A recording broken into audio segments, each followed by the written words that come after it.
Well, hello, everyone, and welcome back to the Lube Tube. My name is Jeanette, and this is my co-host, Brittany.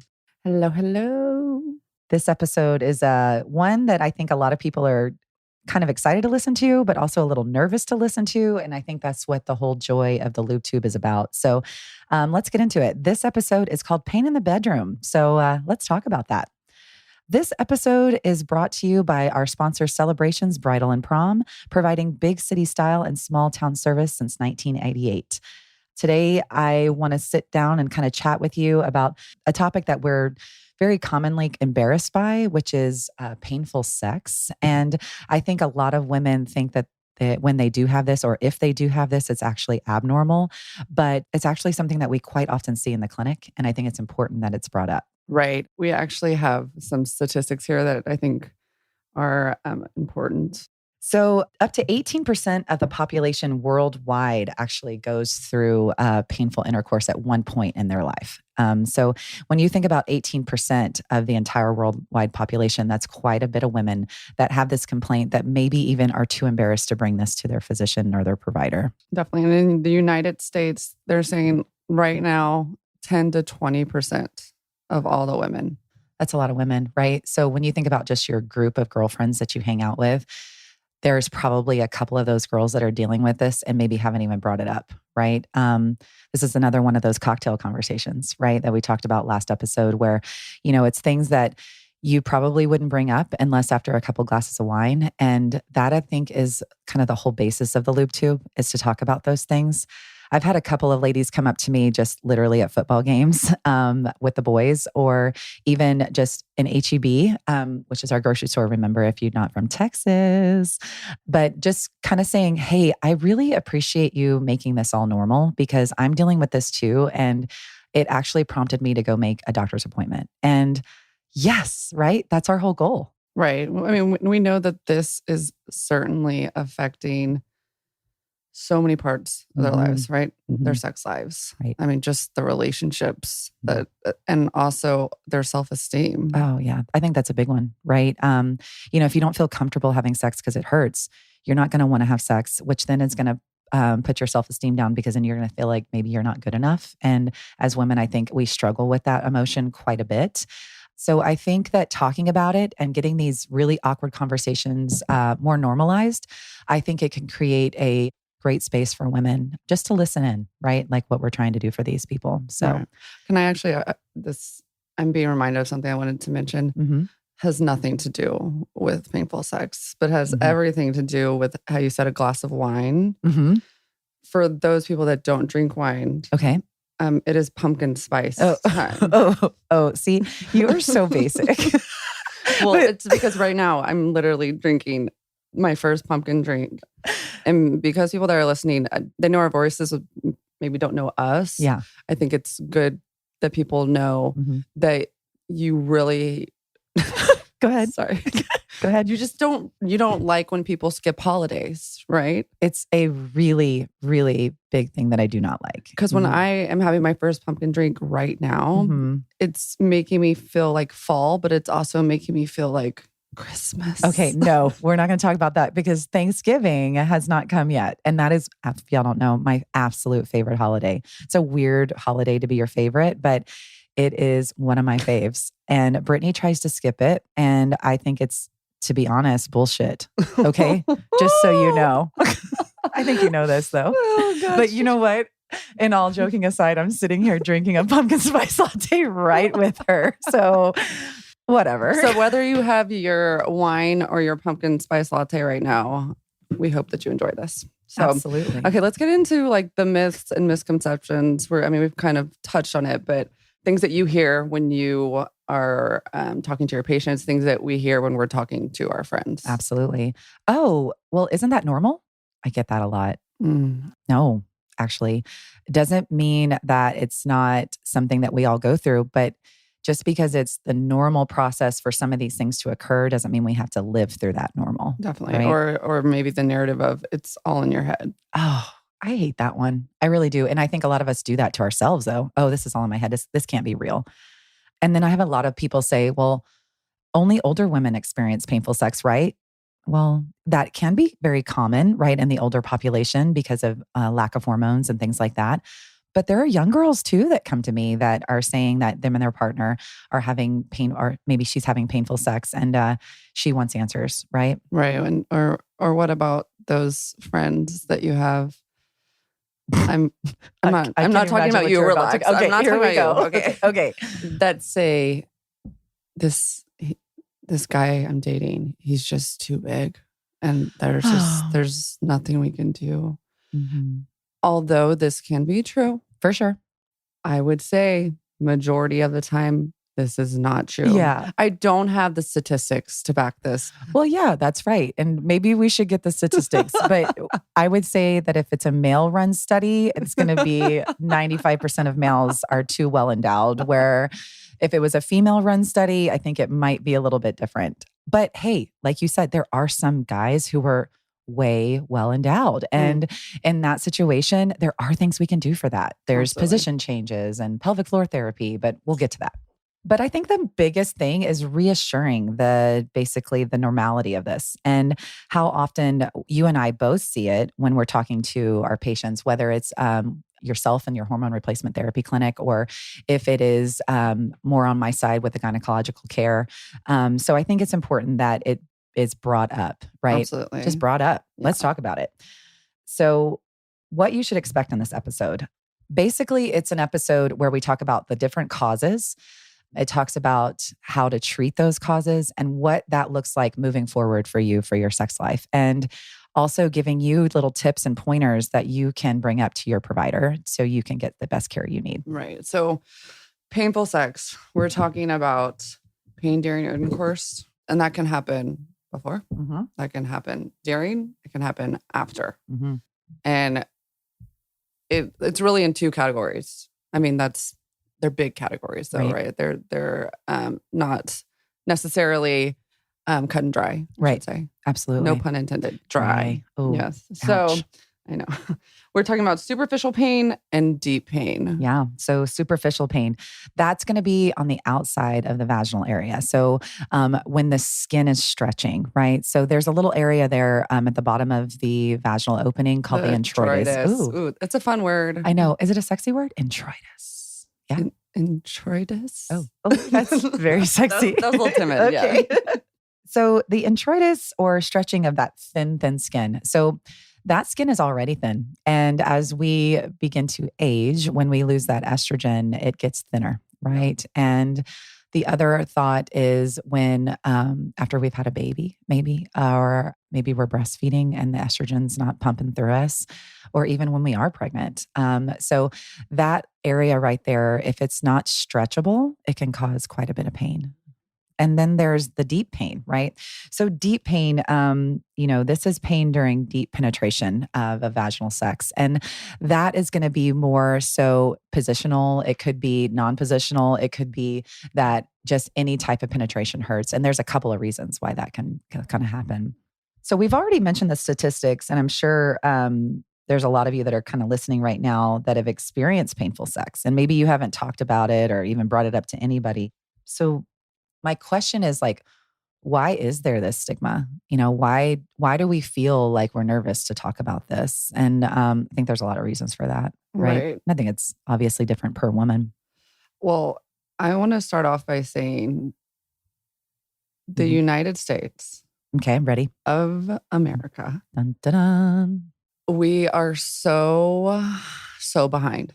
Yeah. Right? Mm-hmm. There are things that are accepted in other countries that would never be accepted here. There's this show called Naked Attraction. Okay, y'all. She is obsessed with this show. First of all, I've only watched one episode. But you talk about it all the time. So it must have hit hard. So indicative of how far behind we are. Okay, I think you should tell these people because maybe they'll want to watch it. Okay, so there's a show called Naked Attraction. It's on HBO Max. They are not a sponsor. Maybe they should be. Hey, maybe we should get them on board. And on Naked Attraction, it's essentially a dating show where there is a dator and then there are suitors. Ooh. And there's multiple rounds. The first round, I'm leaving out a big part. Yeah, the big one. Oh, sorry. Go ahead. the suitors are behind doors and they are completely naked behind the doors. Y'all? Naked. So through the different rounds, the door that they are behind goes up, up, up, and up, and you start seeing different parts of their body. And that is how they can choose who they want to be with. It's a wild show. You love it though. My point is, let me circle back because people are probably like, where did this come from?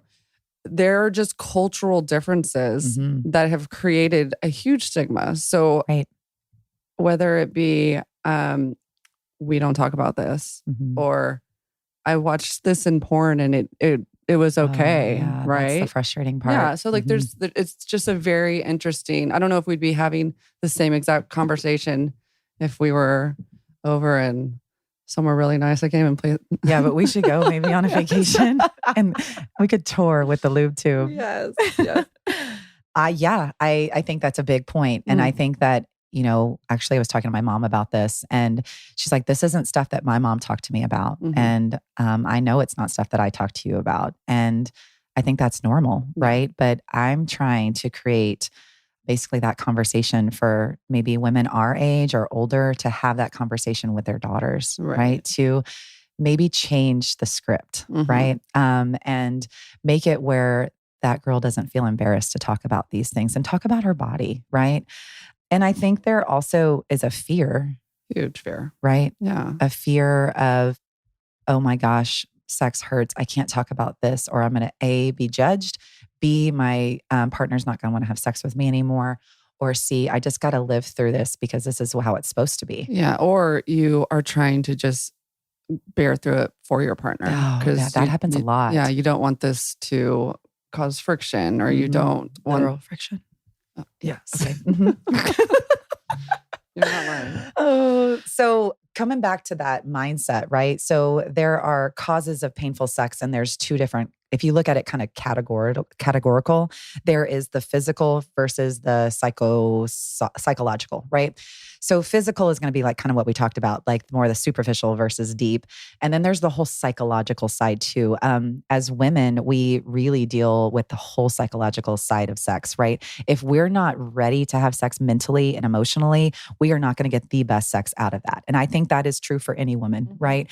And so, the physical causes, right? So let's talk about it. The very first one comes to mind is vaginal dryness. Okay. This is going to be more superficial, right? This is going to be the one where as we go through menopause or as we're breastfeeding or as we are pregnant, that vaginal tissue is lacking estrogen. Estrogen is our best friend when it comes to vaginal health. And it is normal, right? We start losing estrogen at 35, Brittany. We're way past that. Please don't talk about my age like that. Okay. Well, I'm just saying my birthday's next month and I'm way past that age. And so as we start to lose this estrogen, the tissue in that area becomes really dry, becomes almost itchy. It doesn't have the elasticity that it did before. So there's no real stretching. Without stretching, there's tearing. And tearing means pain. And tearing can sometimes be bleeding too, right? So there's different things we can do to help that. There are women that can't do estrogen. I get it, right? But we have options for those ladies. That leads to something called vaginal atrophy, right? Just because you have lack of estrogen doesn't quite mean that you're actually what we call atrophic, where there's complete lack of estrogen and that tissue is literally non-moisturized at all anymore and there is no stretch to that skin. So my whole goal is to get you fixed before you get to the atrophic part, okay? So once you're at atrophic, how hard is it to it's hard. remedy that? Yeah. It's hard. It doesn't mean it can't be done. There are a lot of women that have atrophic vaginitis that we've been able to completely flip that for them. Right. It just takes a little bit more time, right? It takes a little bit more medications. It takes a little bit more just time for that healing process to occur. TLC. Yeah, TLC. I am so hip. What about infections? This is one of those things where also we are so embarrassed to maybe go to the doctor because we have a different discharge, or maybe it smells a little funny, or it hurts with sex. And that can be caused by infection, right? Commonly an STI, right? So gonorrhea, chlamydia, trichomonas, all those ones that you're like, ooh, oh my God, they're so real, but I diagnose them all day long. And, not always do male partners have symptoms. we're the ones that are going to have the symptoms. Weird, right? Weird. But that needs to be figured out, right? If this is a new onset of pelvic pain or pain with sex, that needs to be tested, right? So I think it's important that, that gets ruled out, not just STIs, but bacterial vaginosis, which is a very common non-STD form of an infection of the vagina that can be easily treated, right? Recurrent yeast infections, right? That can really tear down that tissue and irritate that tissue so it becomes painful. And then one really important thing that I don't think enough women know about, and this goes back to another person I want to come have and chat with us, but is pelvic floor dysfunction. Pelvic floor dysfunction is basically where those pelvic floor muscles, just like we have muscles all over our body, our pelvis has muscles too. Our vagina has muscles in it. I mean, everything in the pelvis has muscles. So if those muscles are tense, or maybe they're too loose, or maybe you've got literal a spasm, just like you would in like a hamstring, you can get a spasm in that pelvic floor. And if you are having that, we're going to need a pelvic floor therapist to kind of work that through for you. And then another one is endometriosis, right? Oh, this is a rough one for my ladies that deal with this. And I hate this for my ladies that deal with endometriosis. This is a very commonly underdiagnosed thing, or it goes years without being diagnosed because these women just complain of painful periods, which can be common, heavy periods, which can be common, but it's actually where the endometrial tissue, what is that? That's the tissue that we bleed off every month with our periods, grows outside the uterus. And when that grows outside the uterus, it can be on the uterus, it can be in the fallopian tubes, it can be on the intestine, it can be on the ovaries, it can be throughout the entire pelvis. And that can create very painful intercourse as well. So that needs to be ruled out if all the above have been already ruled out. And then there's childbirth trauma, right? So say you had a baby and the baby was really large and, you actually ended up tearing, or you had to have an episiotomy, right? Where they actually go and cut that tissue. That doesn't happen as much anymore, but it still occurs. That tissue is really going to be full of nerves as it starts to heal, because scar tissue heals different than regular tissue, which then causes those nerves to kind of be on fire. So that might be treated a little bit differently too. The psychological side, right? So anxiety, right? I think the psychological side, every time we really dive into this, it's also got to be the fear of sex, maybe due to a personal trauma. If there was any type of trauma related to intercourse or in the woman's past, she's going to have a fear of intercourse a lot of times, which obviously needs to be worked through.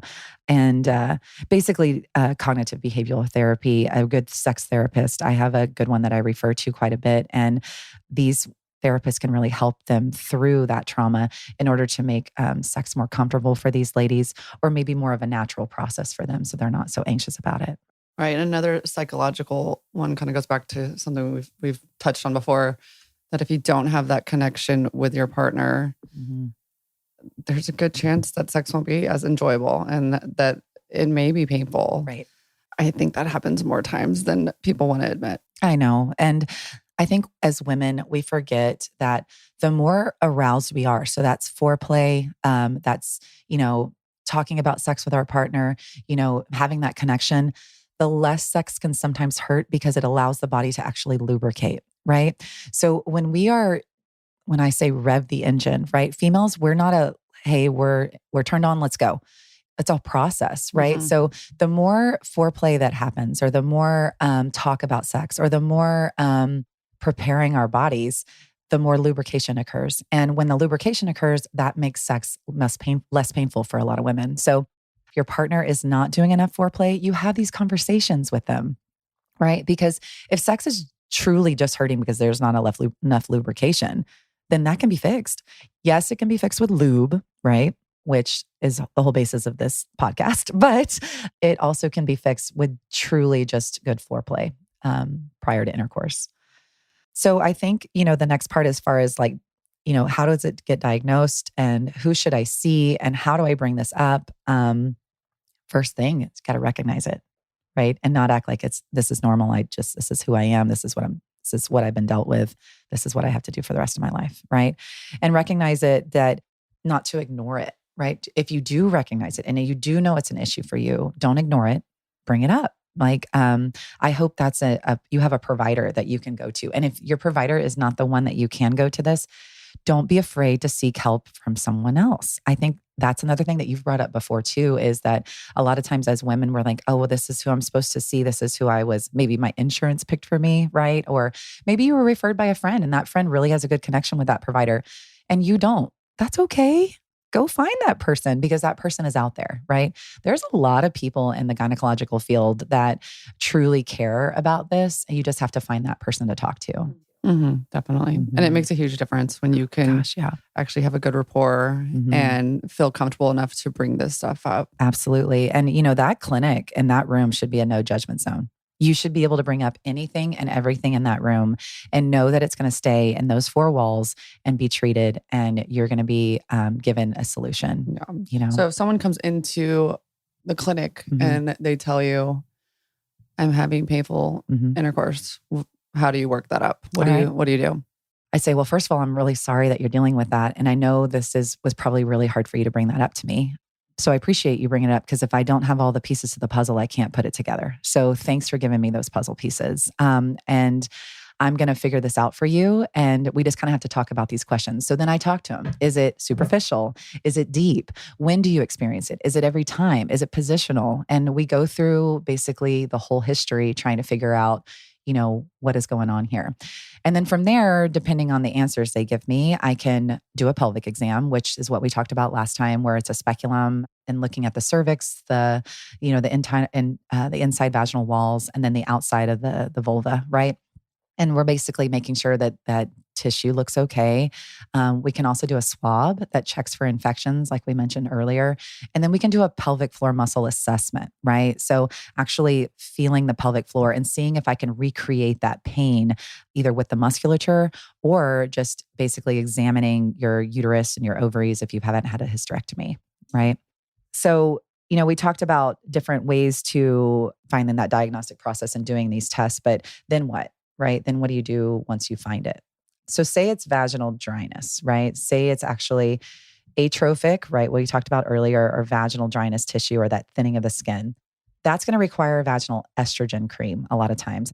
It's cheap, right? It's affordable. It's generic. It's easy to obtain. It doesn't have to be this name brand thing. Yes, there are some name brand ones on the market that are really good, but it's also easy to get if you don't want the name brand. So one of my other favorite things is, say there's a patient that can't do estrogen, right? So maybe they've suffered breast cancer that was estrogen positive. So that means that breast cancer was fed by estrogen, the hormone estrogen, right? So obviously there's a lot of oncologists that will not allow that patient or highly recommend that patient never does any form of estrogen again. So those patients, I can't easily give them estrogen. There's studies back and forth that say, yes, you can, or you can't. But a lot of times that patient has been told over and over not to do estrogen. So the last thing I'm going to do is try to force that on them and make them uncomfortable, right? So I offer other things. There's a really good product line that just kind of hit the market. It's called Bonafide. They have this really great insert, and that insert is basically hyaluronic acid with almond oil. And it's a little pill insert that you place inside the vagina, and you do that 2 to 3 times a week, and that can re-moisturize that tissue. They did a head-to-head study between the two, and they found that there was some pretty good results, that it was helpful, just like the the vaginal estrogen cream is. So that's an option. I use that on my face. I mean, not that exactly, but hyaluronic. Oh, wait, you put rubbery on your face? Please don't do that. I want you to tell me the analogy that you've told me previously about that. Yeah, absolutely. We spend so much money on our face, right? Like we will put all kinds of tretinoin, and we will pay high dollar for hyaluronic acid, and we'll pay high dollar for vitamin C and, retinol and all these things. Why aren't we paying just as much attention to the skin in our vagina, right? Yes, we look beautiful, but sex hurts. Okay, so we need to normalize the fact that whatever you're putting on your face, please don't let it be the hyaluronic acid suppository for the vagina, okay? Mm-hmm. You should also be giving your vagina just as much attention, right? So I think that's a great point, right? Like, I don't know many women that put anything on their vagina. Mm-mm. When they come see me, they're like, wait, I'm supposed to be doing something there, right? Yeah. If you are having these issues, for sure. I mean, honestly, any woman, and this is just what I think, any woman over 40 should be using lube every time they have sex. Every time. Maybe even younger. Maybe even younger. Honest. Yeah. Absolutely. If your partner is like weird about it, there's some really great lubes out there that we absolutely recommend. One of my favorite, and I know you and I have talked about this one a lot, is Uber Lube. We actually have a link on our website if you want to go and go to our website and follow that link. You can actually purchase it from Amazon. It's a really easy thing to buy, and it comes in a cute little bottle. Oh, we love cute things. I know, right? It's this cute little clear bottle that I absolutely love, and keep it on the bedside. And that's the one that I recommend for most of my patients. So yeah, it's an easy thing to get. And what I like about it is it matches kind of our normal lubrication that we make as women. Okay. There's also, in my hormone replacement that I do with my women, that is a complaint that I get frequently is vaginal dryness. So that's another form of estrogen replacement that we do. That's maybe not a vaginal cream. We do that hormone replacement via pellets, and that has been very helpful for a lot of my women that are lacking that estrogen. Yeah, like when you see the ladies over there and then they come see me for their gynecological exam, a lot of times they tell me that once they've started their hormone replacement therapy with their pellets, or even if it's not a pellet, if it's just like an estradiol in the form of a cream or a patch, that they don't have to use as much as the estrace. So I think that's important, that there's also a systemic form of hormones that you could do that's not vaginal. So, a lot of times my women will stop the estrace cream because they're like, Jeanette, that's messy. That's really messy. So they have it in tablet forms that you can place inside the vagina. But I would hold off on the tablet forms just because it takes a lot of lubrication to dissolve that tablet.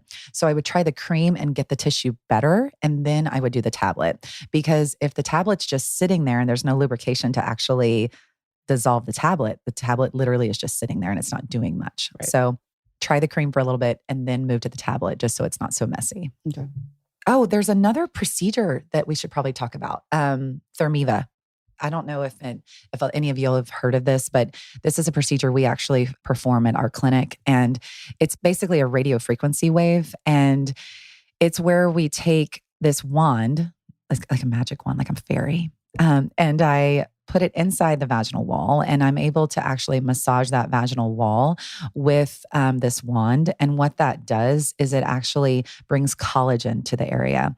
And just like our face, we lose collagen everywhere, including our vagina. And so adding on that collagen back to that area helps with elasticity. It helps with pelvic floor. It helps with the dryness. It helps with also incontinence. So there you can get like 3 things out of Thermiva. So ask your provider if they offer that or if they know somebody who offers that, because I've had a lot of success by doing this for our patients.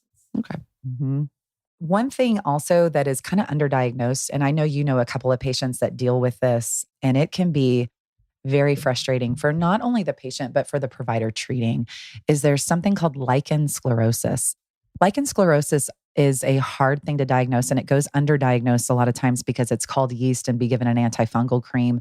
But honestly, antifungal creams don't really do much. It is a hypertrophic condition. What does that mean? That means that the skin is just growing and growing and growing, and it's creating this really difficult thing to treat, because the only way that we can really get that to kind of stop is to actually apply steroids to the cream, or steroid cream to the area. And steroids, as great as they are, right? Like when you get a steroid shot, don't you feel like you're just like... I'm better. I'm 150%. Right? I feel like I could just like tackle the world when I'm like sick. I'm like, hey, I'm sick, but I'm going to get a steroid shot.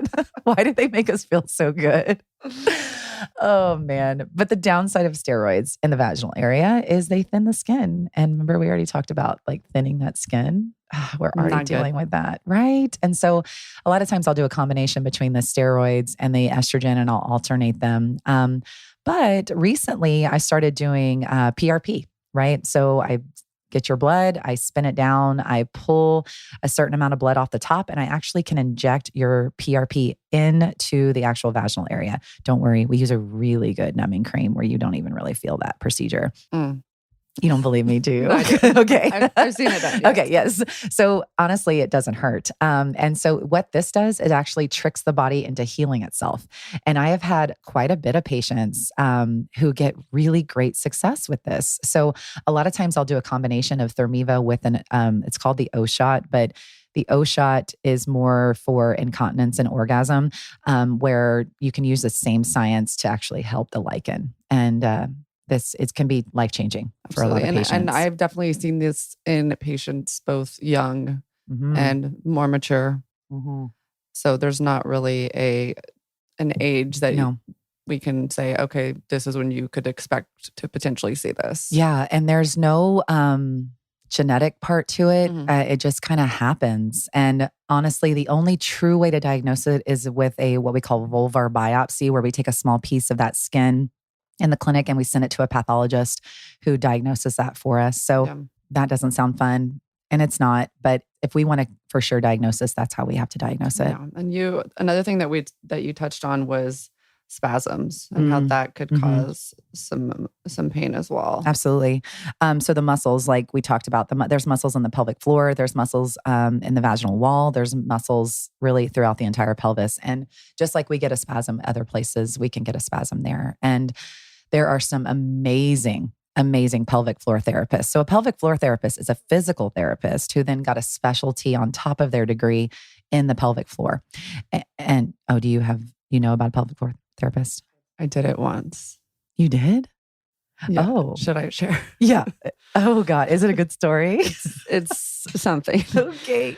So I was having some right lower quadrant pain probably a couple of years now ago. And I went and got it worked up, couldn't figure it out.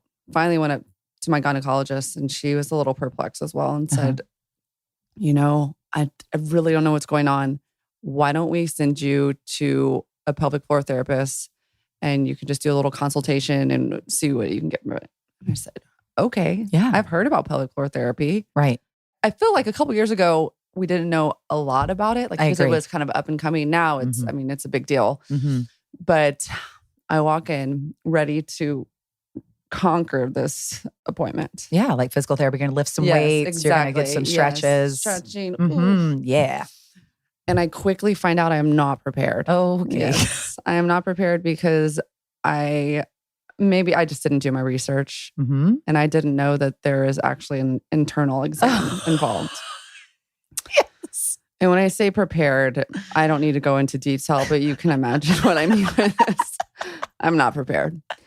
But my therapist was so kind. And so she put me at ease and said, you don't worry about this. Yeah. So basically what she did is during this internal exam, she was hitting my pelvic floor muscles, trying to replicate the pain that I was feeling. Absolutely. She went all around and unfortunately wasn't able to replicate it. And then she said, okay, I want you to do a Kegel for me. And so I did what I thought was a Kegel. And she didn't really respond. She wasn't impressed. No. She looked at me and said, are you going to do it? Literally, are you going to do it now? And I said, I am. And she said, no, you're not. So she gave me some pointers. Okay. But apparently a lot of people are not doing Kegels. They're doing abdominal. I wonder how many of our listeners are trying to do a Kegel right now while we're talking. Well, if you are, ladies, I hope you're doing it right. I hope you are too, because I thought my whole life that I was, and I was not. Yeah. And I still don't know if I am because I haven't gotten reach out. Hey, tell them what a Kegel is. There's some ladies that probably don't know what that is. Like a squeezing of the pelvic floor muscles. Yeah. I mean, honestly, the word Kegel, I didn't know what that was until I was much older, but it's literally squeezing and relaxing the pelvic floor muscles that control the vaginal opening and the inside of the pelvic floor. So you might be thinking you're doing it and you're not. What's great about Kegels are helping also incontinence, right? Helping with, pelvic pain, right? So there's a lot of things that you could do that for, but I think it's really funny that you just thought that you were not going to have an internal exam for pelvic floor I thought therapy. I was just going to like talk to her and then maybe, that's not what happened. So but again, she was so wonderful. So that's, Yeah. Anyway. So I think the moral of the story is don't be afraid of the pelvic floor therapist. No, I would, and they do great work. Yeah. I refer on the daily to I actually have two that I refer to, but I have one that I would love to come and chat with us. No, I think it would be a good talk. Also for the pelvic floor muscles, they've started to use Botox. Ooh, Botox. Yep. Let's talk about that. So when you go in, you could get some in the pelvis, but you're like, hey, can you put some on my forehead and my crow's feet? It's not a bad idea. Should we start that? No, God, no. I am not putting Botox in anybody's vagina. I will put it in your face, ladies. You can come talk to me about that, but I am not putting it in your vagina. That's a specialty. No, it is definitely. That is definitely a specialty. I mean, they've started to put Botox everywhere, though, right? They do put it in the masseters, and I mean, there's all sorts of things. Absolutely. So. And then going back to that psychological part, right? I think that yes, this is all physical, but the psychological part, say maybe sex hurts just because you're scared.